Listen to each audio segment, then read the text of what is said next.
At the Battle of Towton in 1461, thousands of men were cut down in a single winter day, and chroniclers described snow falling onto frozen ground already layered with bodies. When the fighting ended, the victorious army moved on. The dead remained where they fell. But they were not alone, because scattered across the field were thousands more who were still alive, wounded, unable to stand, bleeding into the snow. And modern audiences tend to stop the story here, assuming the danger ended when the battle was decided. Yet for the wounded, the most dangerous phase of the war had just begun, because medieval armies had no ambulances, no organized medical corps, and no legal or moral obligation to care for men who could not move. And what happened next depended less on the severity of the wound than on speed, status, weather, terrain, and whether anyone believed you were still worth something. Medieval commanders understood that a wounded man slowed a column. A slow column risked pursuit, and pursuit could turn a retreat into a massacre. So especially after defeats, wounded soldiers were often abandoned deliberately. And contemporary accounts from the Wars of the Roses, the Crusades, and earlier Roman campaigns describe men begging comrades not to leave them behind, fully aware that abandonment on a battlefield meant exposure, dehydration, infection, or capture within hours. And in some cases, commanders ordered the wounded to be killed outright, not as an act of cruelty, but as a calculation meant to preserve the rest of the army, a practice that appears repeatedly in Roman military writings and later medieval chronicles, where mercy was defined not by survival but by speed. For those left behind,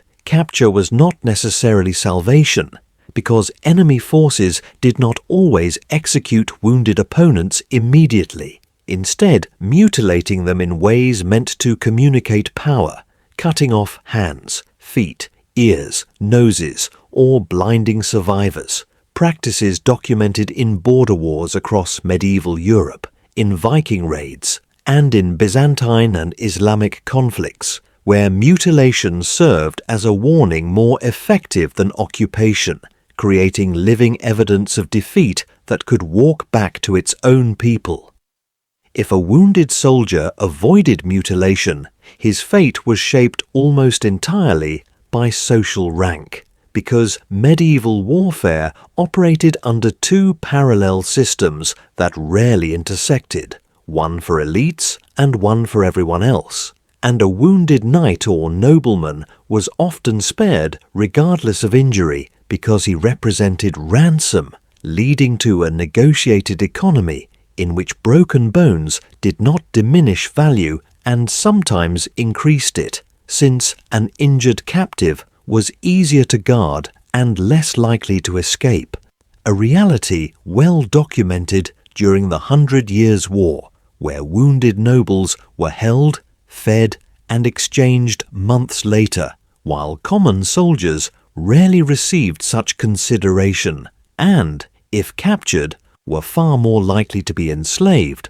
forced into labor, or killed once their immediate usefulness was assessed. Usefulness mattered because medieval armies depended heavily on specialists, and wounded men who could still contribute as carpenters, smiths, engineers, armorers, or surgeons were often spared specifically for their skills, a practice visible in Roman warfare, Islamic empires, and later medieval campaigns, where the capture of skilled labor was as valuable as territory itself, meaning a man with a shattered leg but intact hands might live while a healthier but unskilled infantryman died.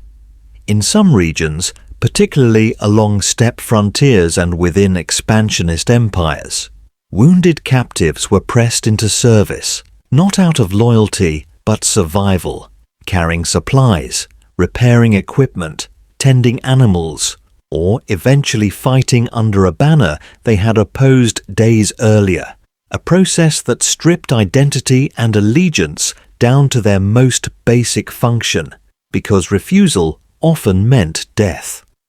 For those neither captured nor executed, the battlefield environment itself became the next enemy, as medieval battlefields were rarely cleared quickly and instead became sites of prolonged suffering, attracting scavengers such as dogs, pigs, wolves, and birds, and chroniclers repeatedly describe wounded men being attacked during the night, sometimes found days later alive but mutilated, sometimes disappearing entirely, giving literal meaning to phrases that now sound metaphorical, while exposure compounded the danger, as men weakened by blood loss succumbed to cold, heat, or dehydration, even when wounds were not immediately fatal.